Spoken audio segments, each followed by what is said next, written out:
Welcome to online Guruji classes. आज हम geometry का पार्ट 4 देखेंगे। ठीक है, अभी तक हम पार्ट 3 देख चुके हैं ज्योमेट्री का। पार्ट 3 में हमने ट्राइंगल्स पे ट्राइंगल इनइक्वालिटी चेक किया था। ठीक है, और ट्राइंगल इनइक्वालिटी के साथ साथ हम लोगों ने क्या देखा था, डिफरेंट टाइप्स ऑफ ट्राइंगल भी डिस्कस किया था। क्लियर? ओके, आज हम area of different types of triangle discuss करते हैं। क्या डिस्कस करते हैं? Area of triangle in different form.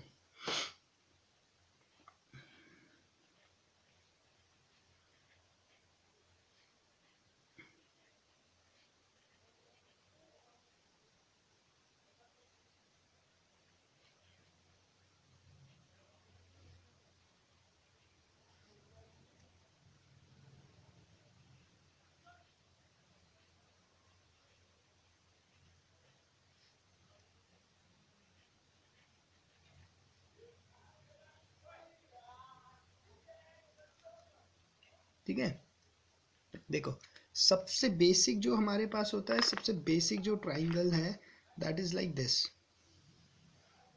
मैं बोलता हूँ ये एक ट्राइंगल है। Clear? This is your A, this is your B, this is your C. A के opposite A, I am sorry. Clear? ये एक ट्राइंगल है और मैं बोलता हूँ कि भाई ये ट्राइंगल का ये वाला एंगल क्या है? थीटा है। मुझे ये एंगल क्या है? ये एंगल पता है मुझे, थीटा है। और मुझे ट्राइंगल में ए और सी और बी का लेंथ पता है। तो इस ट्राइंगल का एरिया लिखना होगा। तो इस ट्राइंगल का एरिया क्या होगा? एंगल का एरिया होगा half a into c into sine of theta degree. ये सबसे आप लोगों का जो कहते हैं ना, जो ट्राइंगल का सबसे बेसिक फॉर्मूला है वो यही फॉर्मूला है। ठीक है, तो एरिया ऑफ ट्राइंगल क्या होता है? Area of triangle is equal to half, देखो, product of these two side, product of any two side, product of any two side. आप ये भी बोल सकते हैं, जैसे इस पे मैंने लिया दो साइड, क्या लिया, ये ए वाला और सी वाला, product of these two side into sine of angle between them. अगर वैसे ही अगर यहाँ पे मुझे थीटा पता होता है तो मैं लिखता product of two side b a and sine of angle, that is यहाँ पे जो थीटा होता। क्लियर? तो ऐसे लिख सकता हूँ। वैसे यहाँ पर लिखना होता है तो product of two sides b into c into sine of angle a. तो कोई भी एक एंगल मुझे पता हो, ठीक है, तो उसके रिप्रेजेंट पे मैं मतलब एरिया ऑफ ट्राइंगल निकाल सकता हूँ। मान लो ये ऐसा है, बोला ये एक ट्राइंगल है, ये एंगल मेरा 30 डिग्री है, ये 2 है, ये 6 है। बोला इस ट्राइंगल का एरिया निकाल दो आप। ठीक है, तो देखो ये ए है, ये बी है, ये सी है। तो आप इसका एरिया क्या लिखोगे? आप इसका एरिया लिखोगे half 2 into 6, sorry this will be 6 into sine of 30 degree. Clear? तो ये क्या हो जाएगा? 1/2 इंटू 2 into 6, और साइन 30 क्या होता है? साइन 30 होता है 1/2। 2 से 2 कैंसिल आउट, 2 1 जा 2, 3 जा, तो एरिया क्या हो जाएगा? 3, जो भी यूनिट होगा यूनिट स्क्वायर।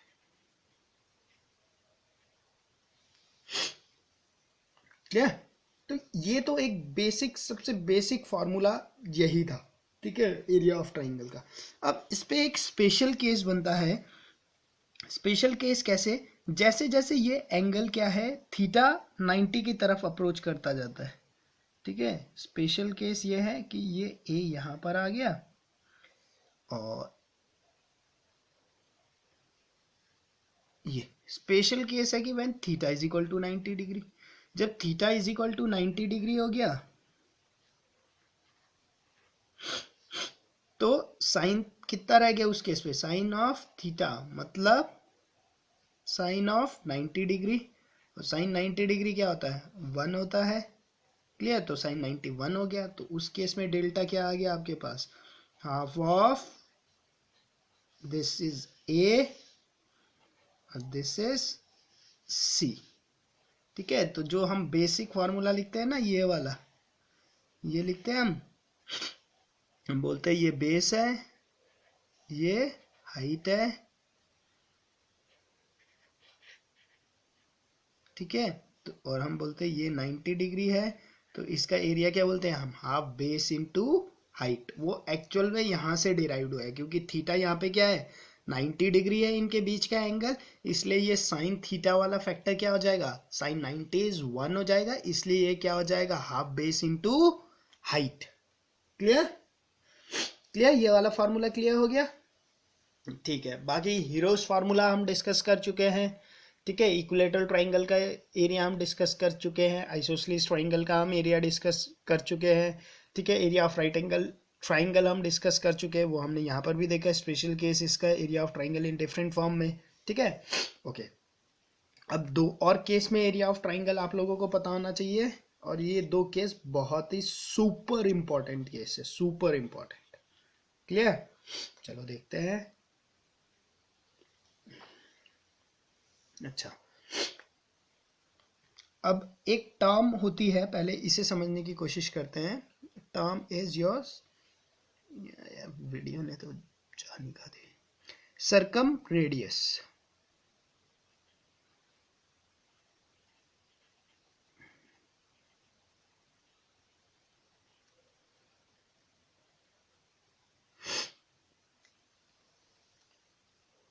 ये ऑटो फोकस क्यों होता है, अगर किसी को पता होगा, ये कैमरा में ये ऐसे ऑटो फोकस हो जाता है, ये इसे कैसे स्टॉप कर सकते हैं, तो प्लीज़ उसे कमेंट बॉक्स पे लिख देना। ठीक है, बहुत परेशानी हो रही है वीडियो बनाने में।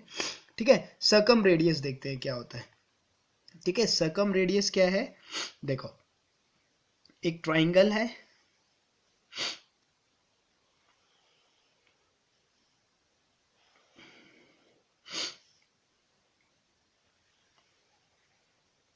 ठीक है, एक ट्राइंगल है, इस ट्राइंगल के,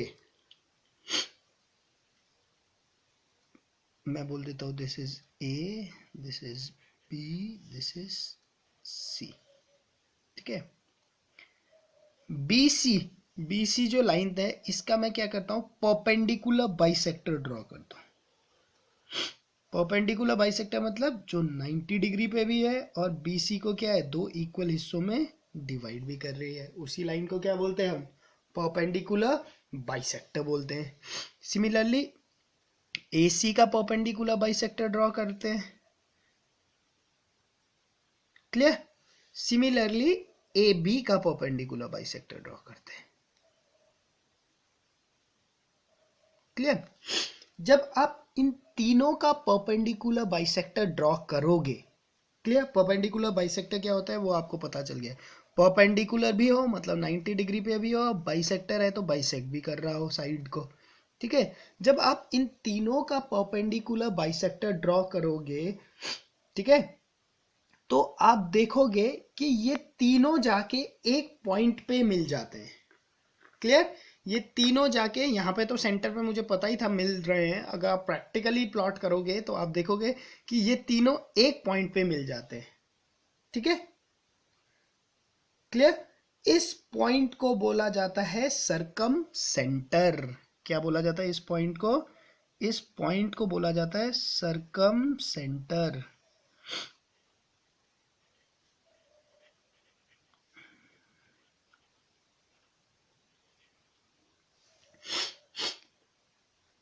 ठीक है, सर्कम सेंटर क्या हुआ, सर्कम सेंटर वो पॉइंट है ट्राइंगल के अंदर जहां पर की परपेंडिकुलर बाइसेक्टर, तीनों साइड के परपेंडिकुलर बाइसेक्टर जाके मिलते हैं।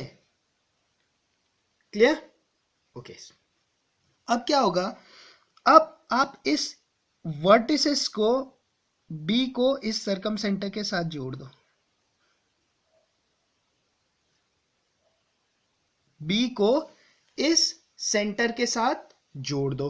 क्लियर? जब आप इसे जोड़ोगे और इसे अगर मैं रेडियस मान के, यहां से इसे सेंटर मानूं और इसे रेडियस मानूं, और एक सर्कल ड्रॉ करूं तो वो सर्कल क्या होगा मेरा,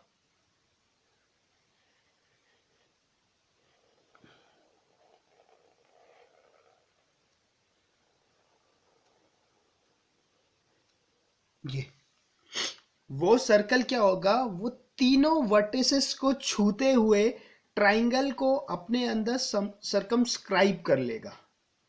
क्लियर, ट्राइंगल को क्या कर लेगा, अपने अंदर सरकमस्क्राइब कर लेगा। ठीक है, इसलिए इसे क्या, तो ये आर क्या हुआ, ये आर हुआ आपका सरकम रेडियस। क्या हुआ आर आपका, सरकम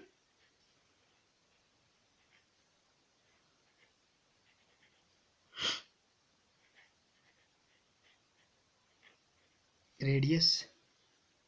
क्लियर, ये क्या हुआ आपका सरकम रेडियस। क्लियर, इसकी जो बाकी प्रॉपर्टीज है, जो इनकी एंगल्स वाली प्रॉपर्टी है, ठीक है, वो हम एंगल पे देखेंगे। अभी बस मैं आपको इसके एरिया वाला कंसेप्ट समझाना चाहता हूँ, वरना एक टॉपिक जो हम डिस्कस करेंगे पॉइंट इनसाइड ट्राइंगल, उस पर हम सारा देखेंगे, सेंट्रॉइड देखेंगे, ऑर्थो सेंटर देखेंगे, इन सेंटर देखेंगे, सर्कम सेंटर देखेंगे, ठीक है, एक्स सेंटर भी देख लेंगे उसमें, ठीक है, वो सारा वहां पर डिस्कस होगा। बट यहाँ पर आप ये बात याद रख लीजिए, ठीक है, यहाँ पे एरिया के रिस्पेक्ट में मैं आपको बता रहा हूँ। ठीक है, तो देखो ये ए है, तो मैं इस वाले की लेंथ मैं ए मान लेता हूं, इस साइड की लेंथ बी है, इस साइड की लेंथ सी है। तो इस केस में एरिया ऑफ ट्राइंगल अगर आपसे पूछा जाए तो डेल्टा इज इक्वल टू क्या होता है, a B C upon 4r, where r is the circumradius, ABC are the length of sides of triangle। तो इस फॉर्मूले से आप क्या कर सकते हो, सर्कम रेडियस को, मतलब एरिया ऑफ ट्राइंगल निकाल सकते हो। ऐसे क्वेश्चन पूछा जाता है, ऐसे क्वेश्चन दे दिया जाएगा, the 3 sides of a triangles are 4 5 and 4 5, नहीं मान लो कुछ भी दे दो, मैं तो पता नहीं ट्राइंगल भी बनेगा कि नहीं, मुझे नहीं पता। 3 sides of triangle are 3 4 and 5, ठीक है, ट्रिपलेट ही ले लेते हैं, ठीक है, एंड इट्स सर्कम रेडियस भी आपको दे दिया जाएगा कि भाई सर्कम रेडियस इतना है, find the area of triangle. ठीक है, आपको आर की वैल्यू दे दी जाएगी, ए बी सी की वैल्यू दे दी जाएगी, आपको डेल्टा निकालना होगा। क्लियर, तो आप इजीली निकाल सकते हो। अच्छा, एक ऐसा भी केस हो सकता है कि आपको क्या दे देंगे, आपको बोल देंगे कि भाई एरिया ऑफ ट्राइंगल इतना है, ठीक है, मतलब डेल्टा की वैल्यू दे देंगे, बोलेंगे ए बी सी इतना है, आप मुझे क्या बता दो, सरकम रेडियस बता दो। उस केस में भी आप क्या करोगे, delta is equal to A B C upon 4r ही करोगे। ठीक है, चलो एक केस ही देखता हूं। ठीक है, हमें क्या करना है, हमारे पास एक ट्राइंगल है और वो ट्राइंगल क्या है, एक इक्विलेटरल ट्राइंगल है। मैं मान लेता हूं, ये वाला कंसेप्ट तो आप लोगों ने नोट डाउन कर लिया होगा, तो मैं इसी फिगर में चेंजेस कर ले रहा हूं, ठीक है, क्योंकि figure banana is very typical. मैं बोल देता हूं कि मेरे पास ये क्या है, एक इक्विलेटरल ट्राइंगल है, तो ये ए हो जाएगा, ये भी ए हो जाएगा, ये भी ए हो जाएगा। क्लियर, इक्विलेटरल ट्राइंगल है और आपको पता लगाना है कि इक्विलेटरल ट्राइंगल पे r इज इक्वल टू कितना होगा। क्लियर, आपको r की वैल्यू निकालनी है इक्विलेटरल ट्राइंगल के लिए। क्लियर, अब देखो आपको पता है डेल्टा क्या है, आपको पता है delta is equal to A B C upon 4r है। ठीक है, एरिया ऑफ इक्विलेटरल ट्राइंगल, इससे पहले वाले लेक्चर में बात किया हमने, 3/4 A square is equal to, equilateral triangle है तो ए इंटू ए अपॉन 4r। ठीक है, ए स्क्वायर से 2a कैंसिल आउट हो गए। क्लियर, इस 4 ने इस 4 को कैंसिल आउट कर दिया, तो आपके पास r कितना आ गया, r आ गया आपके पास a/√3।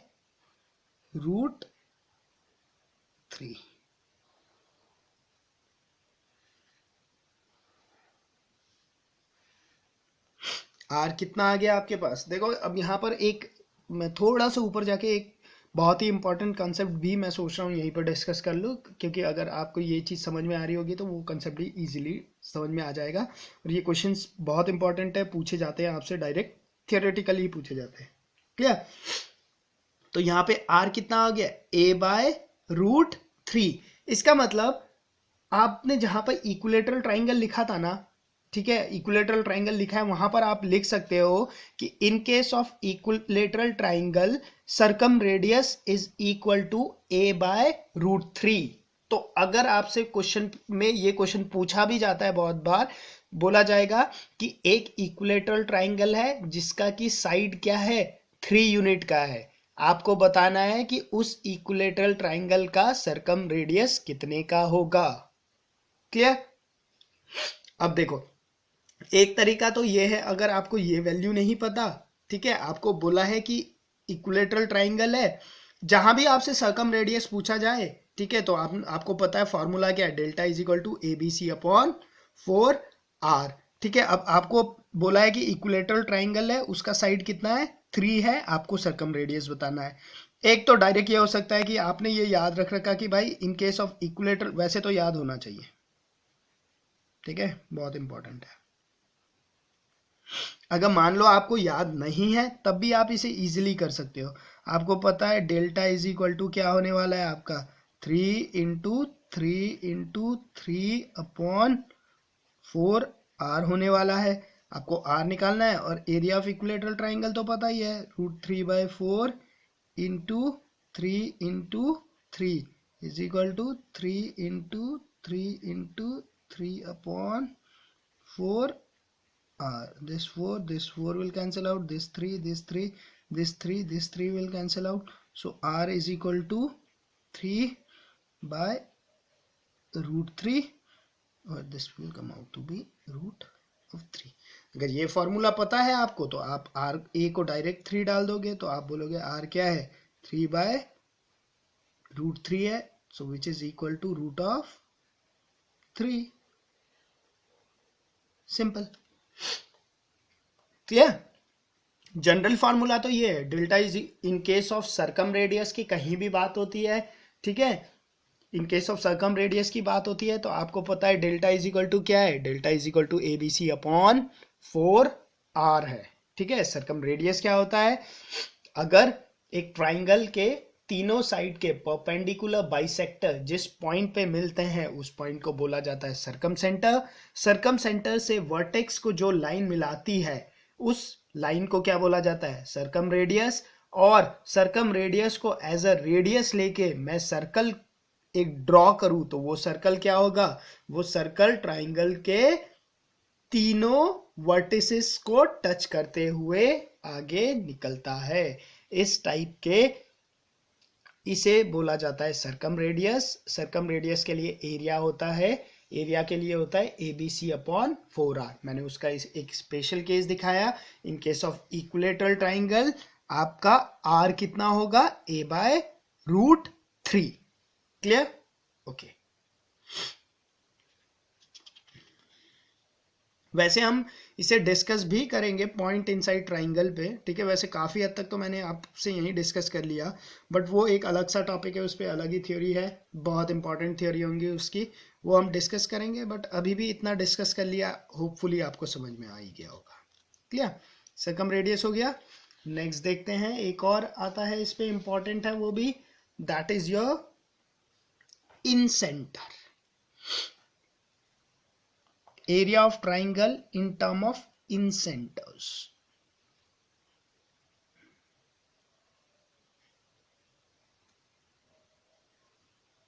क्लियर? अब देखो क्या है इंसेंटर वाला कंसेप्ट क्या है। मैं बोलता हूं मेरे पास एक ट्राइंगल है,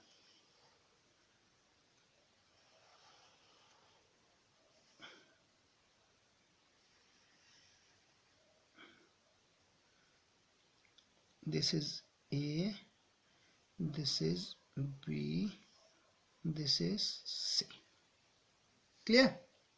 ABC एक ट्राइंगल है, मैंने क्या करा, मैंने एंगल A का एंगल बाइसेक्टर लिया,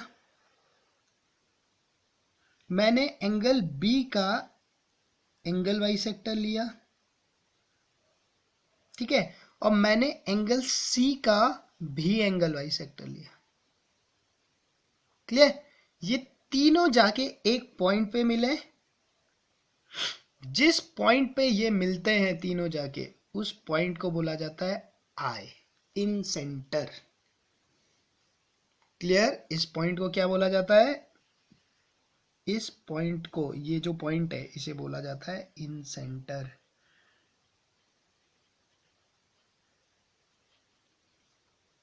ठीक है, ट्राइंगल के साइड्स आपको मालूम है, दिस इज ए, बी के अपोजिट वाला बी, सी के अपोजिट वाला सी। क्लियर? तो ये क्या हुआ आपका? इन सेंटर हुआ। क्लियर? अब इन सेंटर से एक आप लाइन ये ड्रॉ करो, ये परपेंडिकुलर इस पे ड्रॉ करो। क्लियर? तो अगर मैं इसे एज अ रेडियस मान के एक सर्कल ड्रॉ करूं, तो मेरा सर्कल क्या होगा?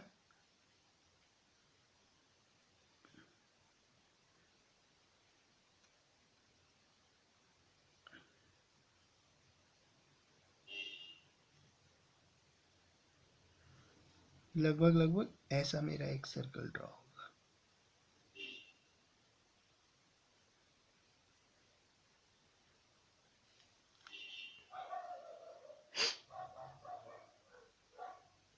क्लियर? आपका सर्कल कैसा ड्रॉ होगा? आपका सर्कल कुछ ऐसा ड्रॉ होगा। ठीक है, इस केस में, जो ये वाला केस है, इस केस में जो एरिया ऑफ ट्राइंगल आपका बनेगा, ठीक है, ये वाले केस में जो आपका एरिया ऑफ ट्राइंगल बनेगा, उसे हम देता है delta is equal to are dot s, where r is the inradius. R को क्या बोलेंगे? R is inradius.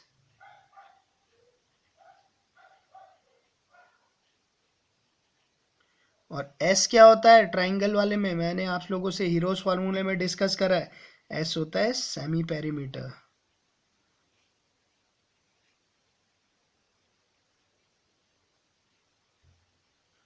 और सेमी पेरीमीटर क्या होता है? एस इज इक्वल टू होता है A plus B plus C upon.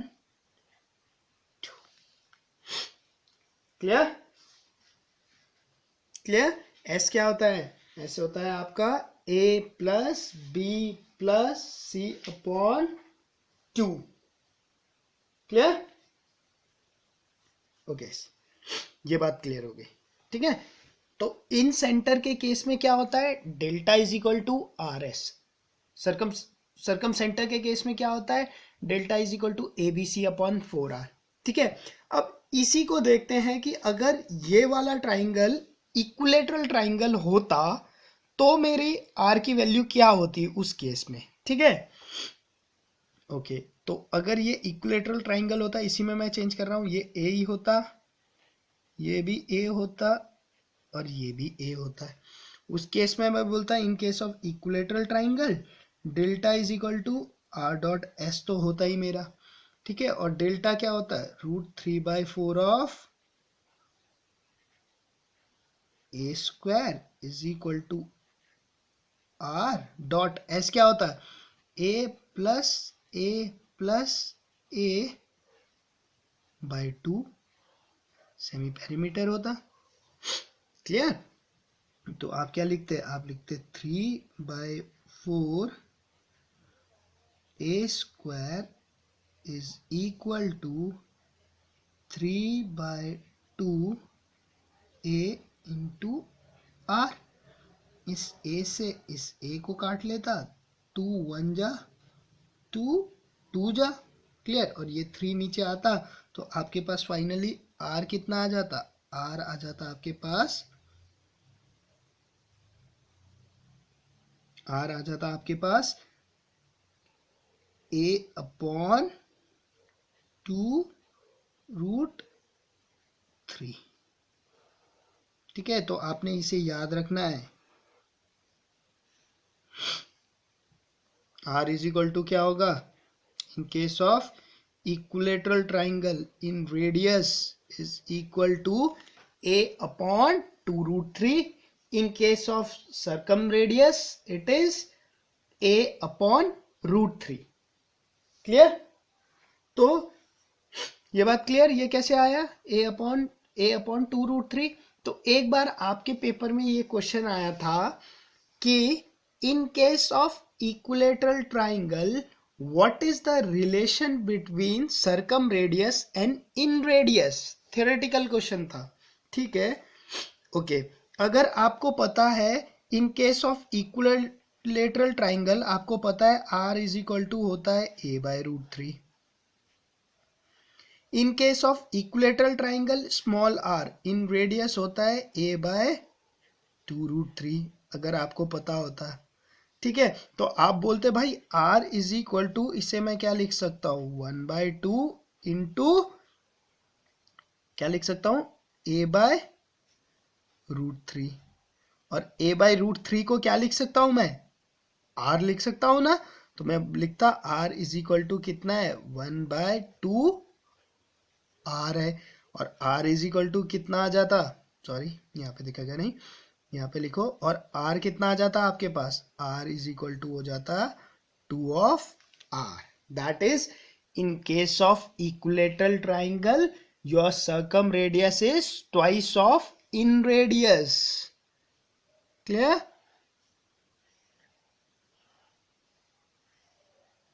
ठीक है.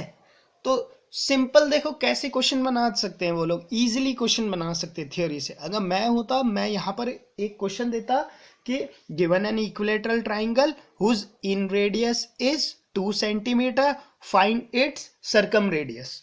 तो जिसे ये फंडा पता है कि in case of equilateral triangle your circumradius is twice of inradius, उसके लिए तो ये क्वेश्चन बच्चा वाला क्वेश्चन होता. बट जिसे ये बात पता ही नहीं, वो क्या है, वो लगा रहता क्वेश्चन सॉल्व करने में, और उसे काफी टाइम लग सकता था क्वेश्चन को सॉल्व करने में. बट जिसे आता है वो तो उसे फटाफट कर लेगा. तो ये जो रिलेशन है, ये रिलेशन भी बहुत इंपॉर्टेंट रिलेशन है. क्लियर? ओके, आज के लेक्चर में इतना ही डिस्कस करते हैं, ठीक है. वैसे भी कल आपकी होली है, तो कल आप पूरा एंजॉय करोगे अपने डे को, ठीक है. ओके, और बाकी ये थोड़ा डीप में चले गया सर्कम रेडियस और इन सेंटर्स के, ठीक है. वैसे ये सब हमें डिस्कस करना था पॉइंट इनसाइड ट्राइंगल के, बट ये यहाँ पर आ गए तो कोई नहीं, इसे डिस्कस कर लिया हम लोगों ने, ठीक है. इसके बाद पॉइंट इनसाइड द ट्राइंगल्स बचे हैं और 2-4 कंसेप्ट्स और बचे हैं. उसके बाद हम सिमिलैरिटी को पहले छोड़ देंगे, उससे पहले ट्राइंगल का एक चंक खत्म करेंगे, फिर सिमिलैरिटी की थ्योरी करेंगे, और सिमिलैरिटी की थ्योरी के साथ उसके क्वेश्चंस करेंगे. After that we will switch to circle, ठीक है. और उसके बाद पॉलीगन्स तो हार्डली 2 दिन का, एक दिन में थ्योरी कंप्लीट हो जाएगी, ठीक है, दूसरे दिन में उसके क्वेश्चंस कंप्लीट हो जाएंगे. क्लियर? ठीक है. आपको वीडियो कैसे लग रहे हैं ये कमेंट पे पक्का लिखिएगा, ठीक है. बाकी अगर कोई प्रॉब्लम हो रही है तो आप मेरे फेसबुक ग्रुप ऑनलाइन गुरुजी में वहाँ पर जाके कमेंट कर सकते हैं, ठीक है. ओके, वहाँ पे अपने क्वेश्चन पुट हम कर सकते हैं. बट फंडा यही है कि जो लेक्चर ये पहली बार देख रहे हैं उन लोगों से यही रिक्वेस्ट है कि लेक्चर को सीक्वेंस में देखो, पार्ट 1 से लेकर स्टार्ट करोगे तो आप लोगों को ज़्यादा बेनिफिट होगा. क्लियर? Okay, thank you.